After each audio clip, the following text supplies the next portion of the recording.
Se o senhor entrou num problema, cada um que tem que se virar com seus problemas. Deus não tem que ficar resolvendo o problema de ninguém.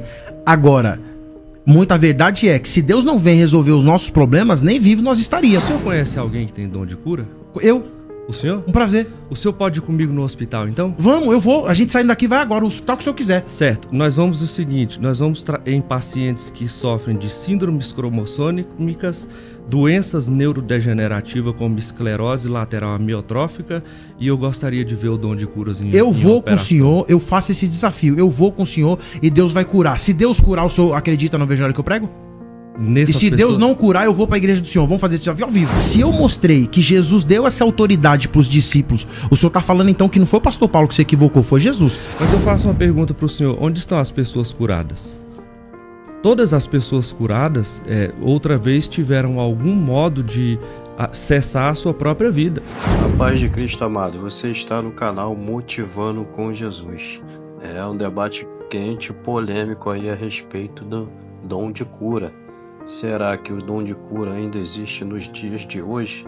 Um pastor diz que sim, o outro diz que não. Um debate quente, polêmico. Deixe aí suas opiniões nos comentários e vamos lá para o corte. Mateus capítulo 10, versículo de número 1, diz assim: E chamando os seus 12 discípulos, deu-lhes autoridade para expulsar espíritos imundos e curar todas as enfermidades. Então ele vai elencar ou destacar aqui o nome dos discípulos, e aí depois você tem o envio também dos 70. Antes da grande comissão, na verdade Jesus já tinha dado autoridade para que os discípulos curassem todas as enfermidades e seguissem dessa maneira. Essa autorização de Jesus perdurou pela história da igreja, porque Atos capítulo 1, Atos capítulo 2, Atos capítulo 3, Pedro e os demais apóstolos, depois Paulo lá na frente, continuam com esses dons de curar, e aí Paulo vai falar que esses dons é para a igreja. Então 1 Coríntios capítulo de número 12, Paulo continua falando dos dons de cura. Então, portanto, nessa inicial, nós iremos defender que sim, que os dons continuam até a volta do nosso Senhor e Salvador Jesus Cristo. Maravilha. Reverendo Carlos Fernando, sua opinião inicial aí, quando a gente pergunta, e aí, o dom de cura ainda existe? Como que o senhor responde? Pedi para o senhor falar pertinho aqui. Isso. O pastor Paulo Henrique usou uma frase que é bastante contundente, embora equivocada. Ele disse que o evangelho, não crer na continuidade dos dons, é modificar o conteúdo do evangelho. Veja só, o equívoco começa pelo fato de que isso não é o evangelho. O evangelho não é sobre um Deus que está preocupado em reduzir ou resolver os problemas imediatos do ser humano em relação à sua saúde ou qualquer coisa que seja, quanto à sua questão social, à sua questão econômica, enfim. O evangelho é muito mais do que isso. Você dizer que os dons explicam o evangelho é muito pouco, é reducionista. O que são estes dons? O que estes dons especiais, a que eles serviram? Eles serviram a um propósito muito claro. Serviram para autenticar a pregação do verdadeiro evangelho, isto é, desde o Jardim do Éden. Então Deus, muito didaticamente, está explicando para o homem que a finalidade do evangelho não é resolver seus problemas temporais, mas resolver seu problema eterno. Qual o problema eterno? A dívida que o homem tem com o justo Deus, uma dívida de sangue contraída por causa do pecado. Então Deus está demonstrando ao mesmo tempo a sua ira e está demonstrando o seu amor. À medida em que ele mostra que o pecado tem que ser punido severamente, mas que ele amorosamente está dando a saída para a punição do pecado, ou seja, a confiança nele mesmo, no poder que ele tem para resolver este problema e fazê-lo de forma completa. Portanto, o evangelho é sobre Deus salvando o homem perdido e usando vários meios para poder explicar como ele é poderoso e bom, eficaz para realizar esse tipo de salvação. Os dons, portanto, servem a esse propósito. Estes dons servem para autenticar a obra de Deus, a mensagem de Deus. Especificamente aqui, nós, acredito, falaremos a respeito desta autenticação por meio da palavra ou das palavras de Jesus e de seus apóstolos. Ok. Bom, pastor Paulo. Eu acho que o senhor falou que eu me equivoquei, né? Mas, de antemão, o senhor não mostrou o equívoco. Primeiro, quando se fala de equívoco, e aí eu usei a palavra evangelho, a palavra evangelho vem do hebraico bezoral, do aramaico, em grego é evangelion, evangelia, evangelizo, e ela é a junção de duas expressões: trazer, carregar ou portar boa notícia. O evangelho é o ato de anunciar. O anúncio não é o evangelho. Anunciar, você traz boa notícia. O que vai falar que você porta o evangelho ou não é a boa notícia que você traz. Então tem muita gente que fala que prega o evangelho, mas o conteúdo dele não é o evangelho.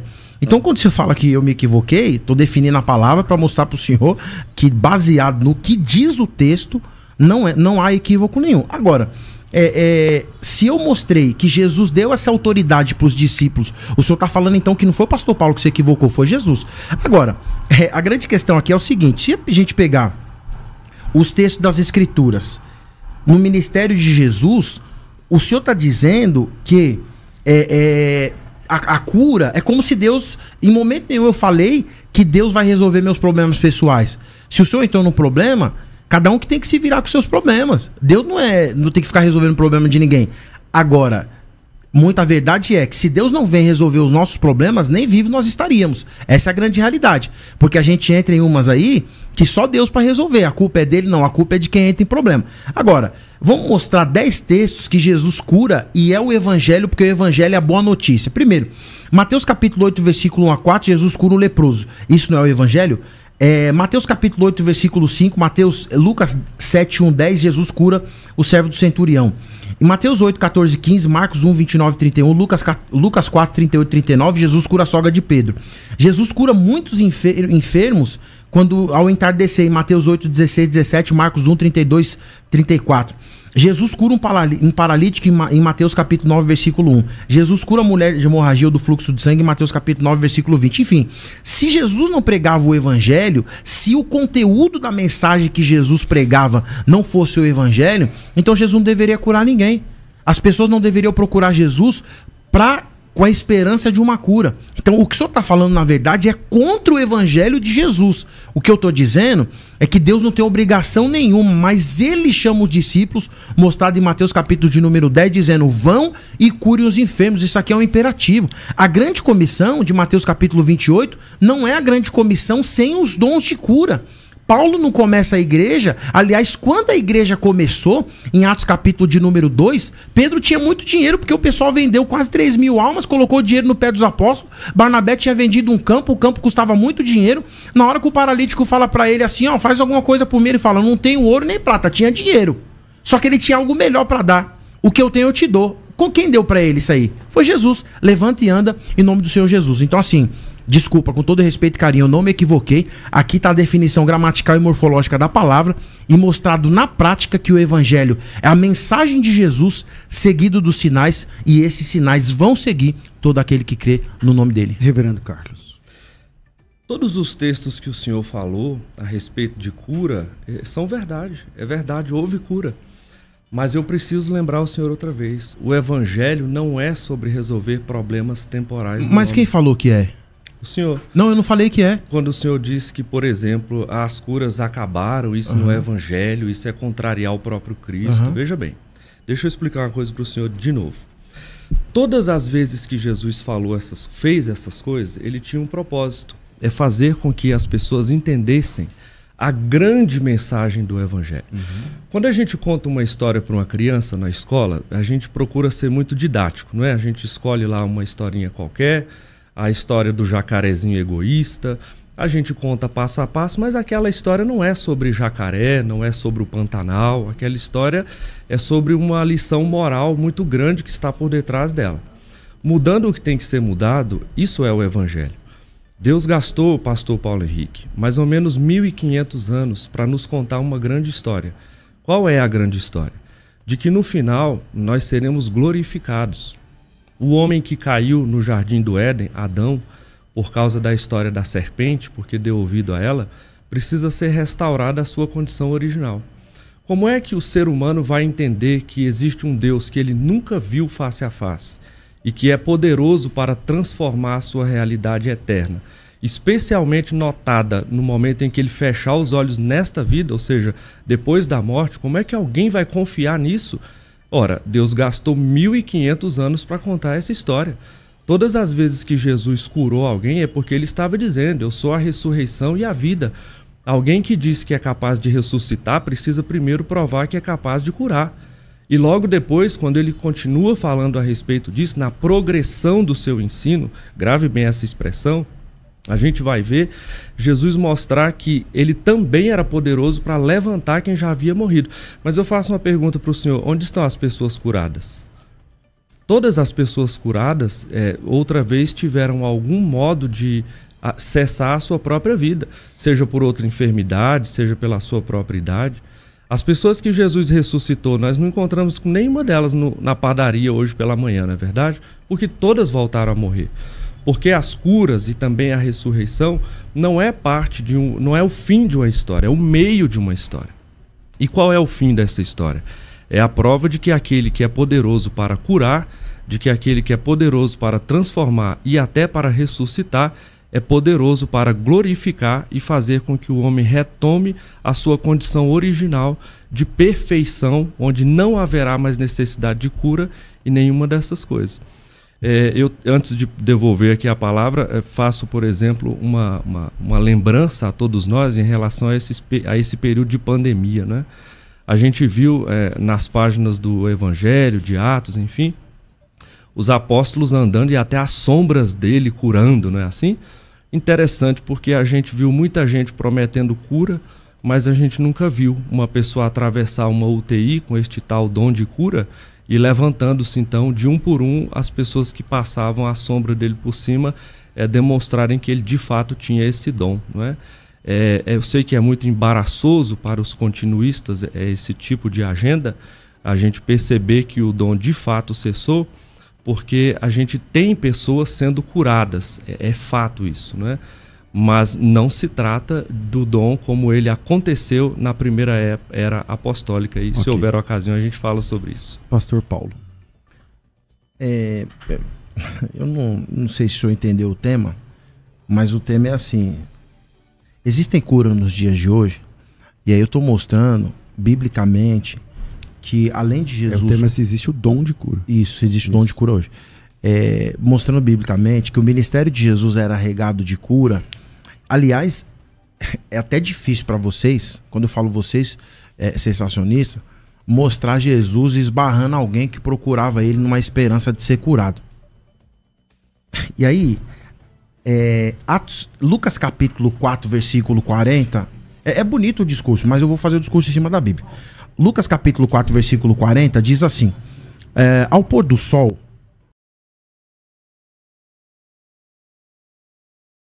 de doença, e ele os curou. Jesus não curava todo mundo, mas nessa ocasião ele fez questão de curar todas as pessoas. O pôr do sol aqui era o final da tarde. Aí ele vai dizer o seguinte: os que tinham vários tipos de doença, e os curou, impondo-lhe as mãos sobre cada um deles. O texto não fala quantas pessoas, mas Jesus teve o cuidado de colocar a mão em cada pessoa. Então Jesus era um pastor de atendimento. 41. Além disso, de muitas pessoas saíam demônios gritando: tu é o filho de Deus. Aí eu pergunto, com todo respeito e carinho, o que acontece num culto reformado que não tem a manifestação de cura, não tem expulsar de demônios? Isso aqui era normal no ministério de Jesus. Então significa que se alguém seguir Marcos capítulo 16, Mateus capítulo 28, curar os enfermos que Jesus ordenou, expulsar demônio que Jesus ordenou, desde Mateus capítulo 10, tá fora da Bíblia? Isso aqui é Lucas capítulo 4, versículo 41, versículo 40 e 41. Em Tiago capítulo 5, versículo 14, vocês gostam muito da epístola de Tiago, ele fala: tragam todos os enfermos. Tiago fala para levar inclusive os enfermos na igreja, para que chamasse os presbíteros e que os presbíteros ungissem com óleo, e o óleo da unção, a oração feita com fé, o curaria. E aí Atos capítulo 5, eu encerro esse texto dizendo o seguinte, Atos capítulo 5, deixa eu só ler o texto aqui, rapidamente, ele vai dizer o seguinte, Atos capítulo 5, 14, 15, aqui ó, vamos lá. Aqui o texto. Atos capítulo 5, versículo 15, diz assim, ó. De modo que o povo também levava os doentes às ruas e os colocavam nas camas e nas macas, para que pelo menos a sombra de Pedro projetasse sobre alguns enquanto eles passavam. Afluíam também as multidões das cidades próximas a Jerusalém, trazendo doentes e os que eram atormentados por espírito imundo, e todos eram curados, né? O senhor é biomédico, e é interessante que todas as vezes que aparece a ideia da cura, está sempre atrelado a um espírito imundo, a um espírito demoníaco. Eu não estou falando que todas as pessoas que estão doentes estão possessas de espírito maligno. Eu estou falando que pelo menos 4 textos que eu mostrei aqui, todas as vezes que os apóstolos oravam, se manifestava o espírito imundo e a pessoa era curada. Então assim, Tiago fala para trazer os enfermos, Lucas fala que eles traziam, e Tiago já é a igreja, que eles traziam o enfermo para Jesus, e Atos capítulo 5 já é a igreja, que eles traziam os enfermos para a igreja. Então eu tô dizendo pro senhor que a mensagem do evangelho é seguida da cura, e essa cura foi feita pelos apóstolos, e depois de Mateus capítulo 28, e depois de Marcos capítulo 16, eles continuaram de forma idêntica a pregação do evangelho, e segue dizendo o seguinte: o senhor falou assim, que o evangelho, o senhor comparou o evangelho a uma historinha qualquer, Chapeuzinho Vermelho, Ciranda Cirandinha, contado por qualquer outra pessoa. Desculpa, o evangelho é a mensagem salvadora que transforma o pecador e liberta o coração do homem do pecado, da ruína e das suas mazelas. Esse é o evangelho de Jesus, não é uma história qualquer como o senhor colocou. Vamos lá, pastor reverendo Carlos.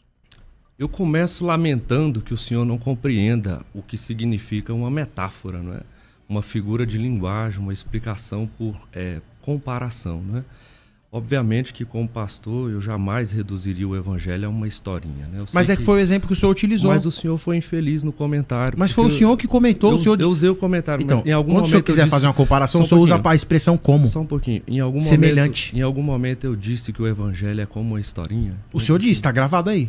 Não, depois o pessoal vai analisar. Querido, mas a gente está esvaziando o debate quando o senhor abraça esse tipo de coisa. Mas eu não abracei nada, eu estou falando o que o senhor falou. Tudo bem, então vamos em frente. Então, como eu disse, o evangelho não é uma historinha. Agora acho que o senhor entendeu. Agora o senhor corrigiu, né? Anota para o senhor não esquecer. Não, o senhor corrigiu então, agora. O evangelho não é uma historinha. O evangelho agora é a ficou grande melhor. mensagem. O problema é que o senhor reduz o evangelho a um Deus que a gente chama como um xamã para resolver o nosso problema. Venha me curar, venha fazer isso. Ora, qualquer pessoa doente precisa de cura, eu não tenho dúvida. Qualquer pessoa que está sofrendo precisa de ajuda. E buscar no evangelho e em Cristo, o autor do evangelho, aquilo que a ciência não pode dar, porque a ciência é um meio de graça de Deus, é algo legítimo. Eu faria isso e recomendo a qualquer pessoa que esteja nessa condição que o faça. O problema é que o senhor, que desconhece um culto reformado e fala que não sabe como é que acontece no nosso culto, e quando o senhor interpreta Tiago, eu vejo que o senhor não entende mesmo. Porque o texto de Tiago aqui em nenhum momento diz para a gente levar para a igreja, para que os presbíteros orassem. Pelo contrário, se o senhor lê bem, aí vai perceber que está escrito que deve chamar os presbíteros da igreja. Quer dizer, o povo, os pastores do rebanho de Cristo, devem estar prontos para ir onde o povo chamar, onde os enfermos clamarem por ajuda. Essa sua leitura das Escrituras, inclusive, parece muito sensível, assim, muito singela a diferença, mas é aquilo que tem fundamentado e pavimentado na nossa cultura, inclusive, os horrores que a gente tem assistido. Eu passei, pastor César, a maior parte da minha vida dentro de um hospital. A minha carreira acadêmica se deu na universidade e também no hospital. E é pavorosa a quantidade, a avalanche de gente que se diz crente até, e eu não duvido que alguns sejam, que estão lá oferecendo cura para gente que está em tratamentos paliativos, na reta final. A esperança deve haver enquanto a vida houver.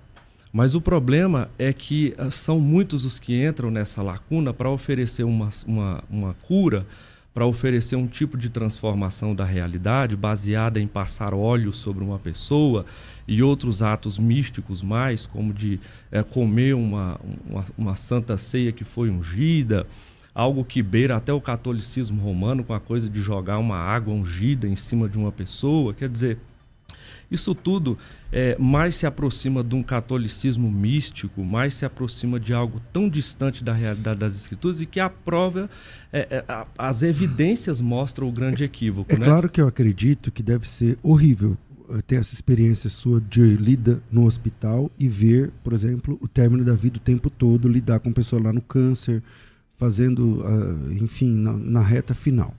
Na sua fala, o senhor disse assim, a esperança tem que haver. Eu também acredito. Você que está ouvindo a gente aí, está enfrentando um câncer no último grau, está enfrentando uma situação na família incurável, não sei o que, beleza. A esperança tem que ser em quem mesmo, então, reverendo? Porque, a esperança, aqui o texto diz, pastor, se o senhor não crê que ele cura, que pode ser dom de cura, então tem que esperar em quê? Ele cura. E ele vem ao socorro daqueles que pedem, dos crentes e dos incrédulos, por causa de sua misericórdia e graça. O senhor defende que existem curas sobrenaturais feitas por Deus hoje. Eu mesmo presenciei algumas. Através da mediação da igreja. Com certeza. Agora, a gente tem que ter cuidado com duas coisas. Esta figura semelhante à do apóstolo do primeiro século, que tinha o dom de cura e que inclusive perdeu, a gente chama na teologia de recrudescência do dom, quer dizer, do mesmo modo com que no começo a sombra do apóstolo era suficiente para curar, depois a presença dos seus aventais no lugar onde ele não estava era poderoso para curar, a gente viu isso desaparecer. A gente viu eles parando de fazer esse tipo de cura, porque a finalidade do evangelho não é fazer um indivíduo dotado de cura, como um carismático xamã, que a gente chama ele em qualquer lugar e ele resolve o problema, porque isso não existe. Nós temos evidências históricas de que essas figuras não existem. É aí, nessa lacuna, que entra o charlatão, que a gente está vendo nos hospitais, nas igrejas, chamando as pessoas, dizendo, vem aqui que eu tenho o dom de cura, e uma pessoa, de repente, por causa da histeria, por causa, às vezes, de um desejo de ser o recipiente de uma bênção, que ela, infelizmente, não é.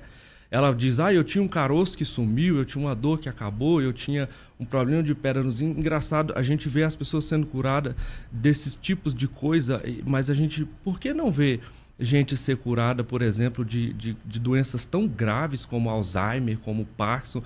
Pô, será que esses apóstolos só são potentes para curar dor de joelho e caroço, mas não é doente? Mas o senhor não crê que essa cura aconteça? Creio que aconteça, não por meio destes indivíduos e deste modo. Estes indivíduos, quer dizer, portadores deste dom, porque portadores deste dom não existem. Outra coisa é não por este modo, quer dizer, vá à igreja para que lá aconteça. O texto, pastor Paulo Henrique, não diz isso. Se o senhor olhar em sua Bíblia, você vai estar escrito assim, o verso 14 e 15, acho que o senhor usou, não foi? Onde ele fala aqui a respeito de... Está em alguém entre vós doente, chama os presbíteros da igreja. Chame os presbíteros da igreja. Quer dizer, não leve-o aos presbíteros da igreja. Essa ideia de que é na igreja que se opera milagres tão somente é um grande equívoco. Então, no culto reformado, nós vamos ver Deus operar milagres por causa da sua misericórdia e graça, em resposta ao clamor daqueles que Deus deseja ouvir, não por meio de um indivíduo ou outro. Então, não vá em busca do pastor Carlos Fernando, nem do pastor fulano de tal, porque ele não tem esse dom para curar. É Cristo quem cura por meio da oração, quando ele o quer fazer. Som. Estamos de volta com o programa de debates da Rádio Unidade FM e o tema de hoje é se o dom de curas existe ou não. Pelo que eu entendi, porque quando a gente fala do cessacionismo, eu pessoalmente não sou cessacionista, mas eu tento fazer justiça. O cessacionista, ele acredita em curas sobrenaturais. Ele só não acredita que aqueles dons de curar permanecem atuais hoje. A cura hoje acontece de forma sobrenatural, quem cura é Jesus, não sei o quê, mas é como algo extraordinário, assim, Deus quis ali naquela situação curar. Então, não é que o cessacionista não ora por cura, nem nada disso, tá certo? E o continuista entende que os dons não cessaram, primeiro porque não tem um texto que diga que ele cessou. O que existe é uma compreensão teológica com base na história e tal, tudo mais. Então, acho que estou fazendo justiça aqui para os dois lados. Se eu estiver cometendo alguma injustiça, por favor, me apontem aqui. Volto aqui com o pastor Paulo Henrique. João capítulo 14, versículo de número 12, em grego, diz assim: Amém, amém, lego emin hopisteu, es emta ergaha egopoi kakimenos. poisen kai maisona tonto poisi, roti ego proston pater poriomi, ou num grego bíblico poriomai. Na verdade vos digo que aquele que acredita em mim fará obras maiores do que essas que eu faço. Porque, por qual motivo eles farão obras maiores do que essa que eu faço?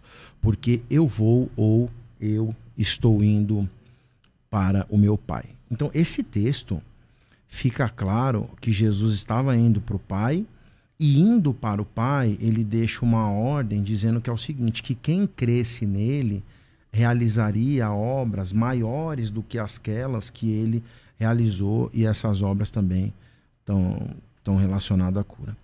1 Coríntios capítulo 12, versículo, o senhor pode discordar lendo o texto aqui. Se quiser fazer o uso do grego, será até melhor. 1 Coríntios capítulo 12, versículo 9, em grego diz assim: Heteropistis ento autopneumati alo de charismata, amaton ento rene pneumati.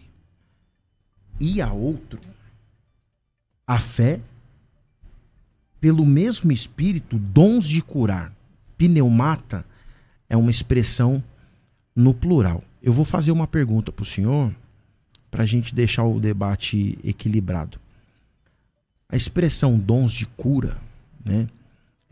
A expressão curar, curas, pneumata, o senhor falou que não repousa igual em Jesus e nos apóstolos sobre cada indivíduo nos dias de hoje. Eu pergunto, qual palavra foi utilizada para modificar que esses dons continuariam nos dias de hoje sobre cada indivíduo, diferente de carismata, perdão, carismata, carisma, se mudou sobre cada pessoa? Qual a palavra passou a ser utilizada para que alguém pudesse orar e ter autoridade para receber ou distribuir a cura no nome de Jesus? Pastor Paulo Henrique, se eu puder lhe fazer uma sugestão, fale na língua do povo. Fale na língua que as pessoas entendem. Mas eu estudei para colocar na mesa. Se o senhor não sabe, só falar que não sabe, tá tudo bem. Não, a questão não é essa. Eu não vim aqui pra gente fazer uma queda de braço. Não, mas não é queda de braço, eu só usei o texto aqui. Mas eu não tô usando porque eu sei. Fale na língua do povo. Eu tô usando porque a língua do povo é essa daqui. Deixa eu dizer. Não é o povo, é eu e o senhor. Faz assim, ó. O senhor lê em grego, interpreta, entende de forma bem adequada e fala na língua que o povo entende, tá bem? Eu prefiro seguir nessa linha, se o senhor me permitir. Eu não tenho como provar que uma coisa que não existe, existe, porque ela não existe. Tá bom, obrigado. Então, isso já respondeu a minha pergunta. Não tem. Não tem a palavra, não mudou. Okay? A gente chega a conclusões a respeito do texto bíblico, e isso é legitimado, acredito até pelo senhor, que tem coisas que não estão explicitamente escritas nas Escrituras, mas são verdades. Elas são lógico e claramente deduzidas das Escrituras. Por exemplo, qual é o texto nas Escrituras que diz que a Trindade existe? Nenhum. É que não é o caso porque aqui, né? Lógico e claramente nós vamos... É porque o senhor não entende metáforas, eu estou ajudando o senhor a entender isso. É comparações, né? Eu tenho um problema de dicção. Eu notei. Então a gente, quando faz esse tipo de análise, percebe que a leitura das Escrituras não pode ser literalista nesse sentido. Entendi. Ok? Jesus disse, eu sou a porta. Se você é literalista, você tem que procurar a maçaneta. Onde está, não é? A questão é que não está, porque ele quis dizer que ele era o caminho, a entrada, o meio para um fim, ok? Então, quando a gente entende esse tipo de coisa, o senhor vai entender o seguinte. Jesus falou que faria obras maiores do que nós faríamos, os seus discípulos, no caso, obras maiores do que a dele. É verdade. Só que qual é a grande obra? É sermos curandeiros de gente doente? A resposta é não. A resposta é, nossa igreja é uma espécie de centro de cura para pessoas que estão enfermas? Não, o nome desse lugar é hospital, ok? Então, o que Jesus está querendo dizer quando ele fala de fazermos obras maiores do que as dele? É simples. Ele disse que os seus discípulos não deveriam sair da cidade porque desceria o Espírito, não é? E que a obra do Espírito os faria lembrar do pecado, da justiça, do juízo, e recebereis poder ao descer do céu o Espírito. Para quê? Para serem curandeiros? Não. Para serem minhas testemunhas, tanto em Jerusalém, quanto na Judéia e em Samaria, até os confins da terra. O testemunho é autenticado pelos milagres. A finalidade da obra de Cristo e dessa poderosa obra que ele realizaria é que nós seríamos grandes testemunhas dele. Então, como testemunhas, o povo saiu, os discípulos saíram. Se o senhor olhar, por exemplo, o sermão de Pedro, milhares se converteram. Qual foi a pregação que Jesus fez e que milhares de pessoas se converteram? Não há menos potência na pregação de Jesus. Como o que há uma promessa. Como é que é a pergunta que o senhor fez? A respeito? Da pregação que converteu milhares? A pregação de Jesus disse que nós faríamos obras maiores do que a dele, certo? Sim. E o Espírito era o meio que nos garantiria esse poder para operar essas obras. Isso. E as obras que o Espírito veio para que nós operássemos não foram obras de cura, mas obras de serem minhas testemunhas. Mas não é disso que está tratando o texto, né? Porque assim, ó, o texto de Jesus, ele fala assim, ó, acreditem em mim, credes que eu estou no Pai, o Pai em mim. Credes, ao menos, pelos milagres, pelas obras. As obras que ele está vendo ali são sinais, né? Autenticam então, o fato da gente crer em Deus. Isso, é disso que ele está tratando. Isso. Os milagres que ele faz, aleijado, anda.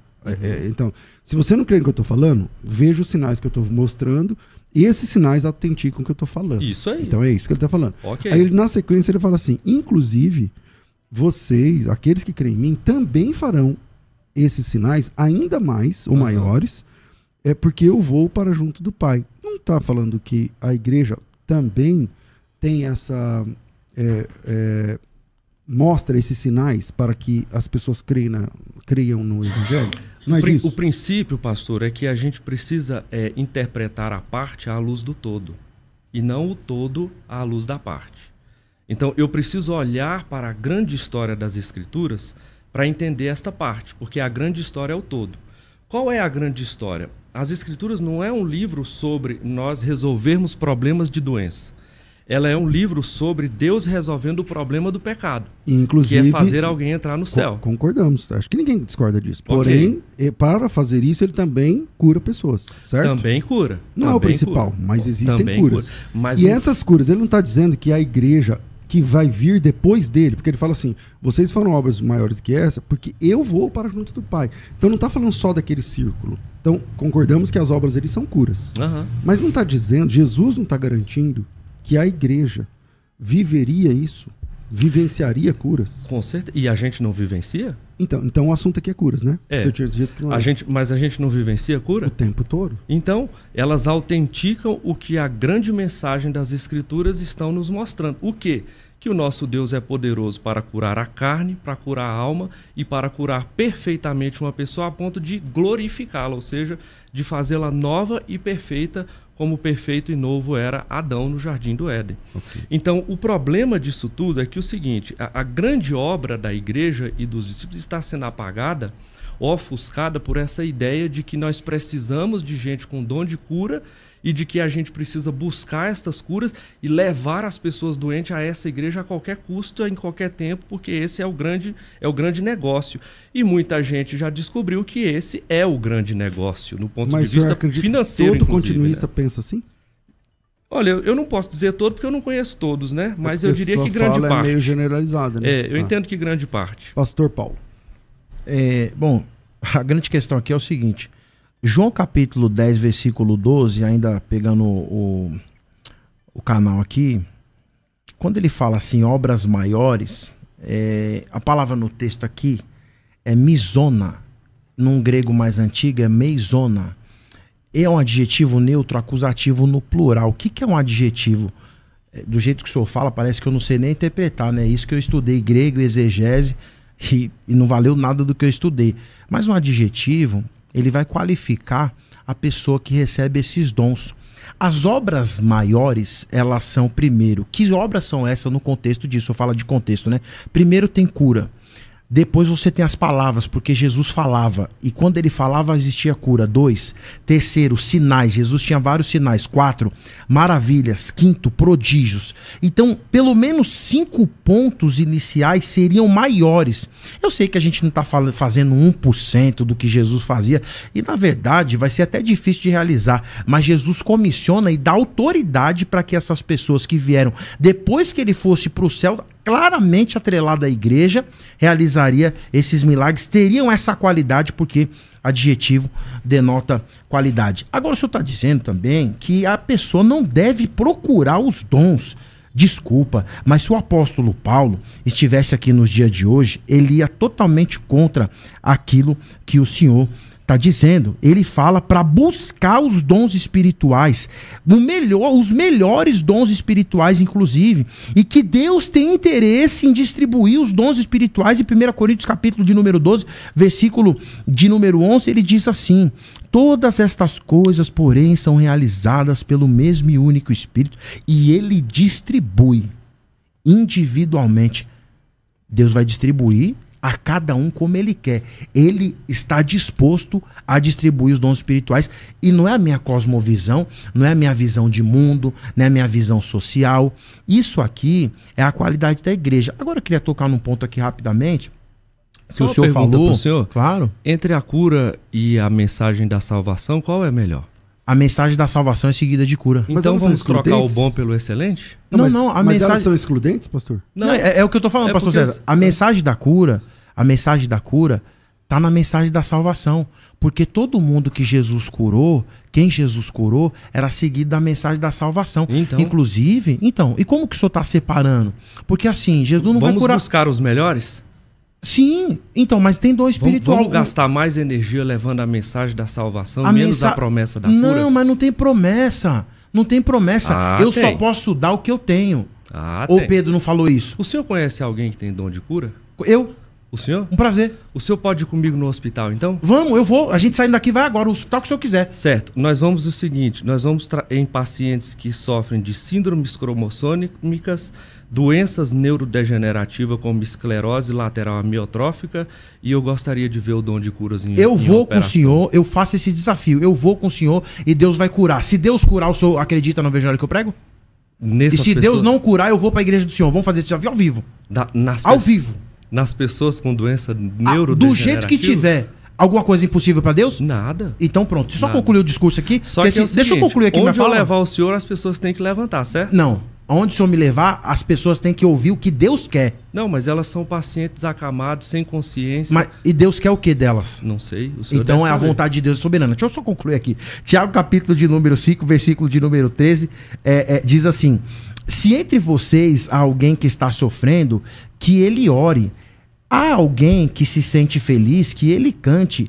Entre vocês há alguém que está doente, que ele mande chamar os presbíteros da igreja, né? Lá na inicial, eu li esse texto aqui, o senhor falou assim, porque aqui não tem nada a ver com a igreja, não sei o quê. Os presbíteros são do quê? As pessoas podem estar em qualquer lugar. Tiago escreve para quem? Vamos trabalhar o conceito básico? Primeiro, quando ele escreveu, para quem ele escreveu, por que ele escreveu e qual o conteúdo que ele fala. Se ele está falando dos presbíteros da igreja, é claro que o contexto é a igreja. A igreja são as pessoas. Não. Deixa eu concluir aqui. O senhor tem um probleminha de língua portuguesa. Então vamos... O senhor quer falar o quê? De dar? D-A é dar. Tá, dizer, é preposição, mas o artigo definido dá que indica posse. Igreja. Tem que vir de, certo? Não, tá errado. Chame os presbíteros da igreja. Tá, e o presbítero da igreja é o quê? Eles venham. Certo. Okay? E não chame, leve as pessoas para os Tudo bem, eu tô falando de trazer. Igreja. Eu tô falando de trazer, não é igreja. Deixa eu ensinar o senhor a interpretar. Okay? A preposição. A diferença é grande. Deixa eu posso ensinar o senhor a interpretar? Pra lá, outra mas aí, de lá aí a gente tá não deixa eu falar. Calma aí, a gente tá fora do tema, né? Não, então, pastor, mas ele tá falando que eu não sei interpretar, eu vou colocar a preposição que ele tá falando que eu errei. A preposição de mais o artigo definido da. D mais A é da, certo? D mais O é do, que indica a relação genitiva de posse. Ele é da igreja. De quem é os presbíteros da igreja? Tá relacionado à igreja ou não tá? Tá relacionado. Então pronto, chame-o de lá. É só isso. Não leve-o para lá. Porque as igrejas, especialmente pentecostais e neopentecostais, em grande parte, se tornaram grandes centros de cura. Então, mas eu tô falando isso? Quem o senhor coloca todo mundo no mesmo balaio, eu tô debatendo com o senhor eu não aqui. Falei todo mundo, eu o senhor tá falando nas igrejas, como se eu estivesse no mesmo ponto. Eu disse não tá eu e o senhor aqui, eu não represento... o senhor tá no grupo então, porque o senhor disse que tem o dom de cura e eu não acredito não tô no grupo tem. nenhum. Eu não falei que eu represento igreja A ou B. Eu estou aqui como o pastor Paulo Henrique e eu tô debatendo com o senhor um tema aqui. Eu não falei da igreja presbiteriana nem nada. Então, assim, da igreja significa que aqueles presbíteros estão representando uma igreja. Ou não? São. Então, eles são a igreja ambulante. Se esse cara vai pra rua, cura aquelas pessoas, ele vai deixar lá na rua ou ele vai levar pra igreja? Pra continuar sendo orientada? Mas, querido, isso aí não está no texto. Olha o texto. É que assim, leia lá. o texto. O texto que vocês estão discutindo... Chame os presbíteros o texto que vocês estão discutindo, igreja. Nem existe igreja prédio para ir a um lugar. Por isso que eu tô falando da igreja ambulante. Para começar... Mas existia, né, pastor, a igreja, né? Existia sinagogas que foram ocupadas pelo cristão e se tornaram igreja, né? Existia uma edificação que servia ao fim uma sinagoga que virou sagrado, igreja dentro do primeiro século, eu não lembro. De nenhuma. Tem aí. Atos dos Apóstolos mostra que o Cirineu lá se converteu e o pessoal passou a frequentar a sinagoga e ela se tornou uma igreja, né? Então, se é o capítulo 18, onde nasce a igreja de Corinto, o senhor vai ver lá que ele sai da sinagoga e diz assim, a partir de agora eu vou para os gentios, e ele aluga uma casa contígua à sinagoga, que é parede e meia com a sinagoga, que é onde começa a igreja. Então, na verdade, a igreja não nasceu na sinagoga, mas parede e meia com a sinagoga, mas é um outro assunto. Mas é que eu só acho que, entrando nesse assunto, a gente se desconecta do tema e... Mas deixa eu dizer pro senhor, com todo respeito, só porque que eu acho que tem uma conexão, porque é o seguinte, a ideia de que o dom de cura existe, ele fomenta esse movimento. A ideia de que o dom de cura existe fomenta que há um lugar onde o especialista em dom de cura, no caso, a pessoa dotada deste dom, ela recebe as pessoas. Aí ela vai à TV, então, mas ela é vai outro às tema. Redes Isso é outro a pessoa assunto. para lá, então, mas entende? é que por isso que isso é outro tema. Por exemplo, dom. A palavra dom é um presente. Uhum. A Bíblia diz, bom, Deus deu o presente e tomou, seria isso? Não, que é um presente, não, né? Dom significa, dom em grego significa presente. A ideia, pastor, eu entendi. Deus deu o presente, certo? Então ele tirou o presente? Não. Ele nunca disse que ia deixar para sempre, disse? Disse. Isso não é parte do plano. Não, está escrito. A parte do plano, veja, a glória de Deus, é que assim, lá, pastor, ele não divide com ninguém, certo? Certo, claro. A autoridade ele até divide, a glória não. Então, o problema dos dons, e eu estou certo de que Deus sabia disso, em Cristo Jesus, inclusive, que se isso continuasse daquele jeito o tempo inteiro, era isso que a igreja se tornaria. Porque é isso que os falsos profetas tentaram reduzir a igreja. A um centro de cura, ok? E o que é o pregador? É um curandeiro. A questão é a seguinte, será que é isso que resume o evangelho? A resposta é não. Então, aquilo que foi dado naquele momento, com aquela intensidade, serviu a um propósito temporário. Será que... por que a gente não vê aquele tipo de coisa? Ressurreições, que é um tipo de cura no seu ponto mais intenso. Ápice, claro. Não é? O ápice. Por que a gente não vê mais isso acontecer? Mas a resposta é simples. A resposta é simples. Isso acontece porque a vontade de Deus naquele momento era autenticar a mensagem que estava sendo pregada ali. A mensagem já foi autenticada, os fatos já foram escritos, registrados, e as escrituras onde este registro está é suficiente para promover fé no nosso coração. A gente não precisa ver para crer, a gente tem que ouvir ou ler a história do que aconteceu para crer. A fé vem pelo ouvir. Né? O incrédulo lá já é diferente. Mas a regra é igual para todo mundo, pastor, não é para crentes e outra então pra a regra mudou? Não. Por que valia para o primeiro século e não vale depois? Eu não disse que não vale, eu disse que a regra, na progressão para o primeiro da século, explicação não faz mais sentido você agora. Diz assim, no primeiro século valia para validar e tal, mas agora a gente só tem que contar a história. Já foi registrado o acontecimento. Tem que contar a história. Tá aí, amados, mais um debate incrível aqui no canal Motivando com Jesus. Espero que tenha gostado, não se deixe de se inscrever no canal, deixar aquele like para ajudar e clicar no botão Seja Membro. Um forte abraço e até a próxima.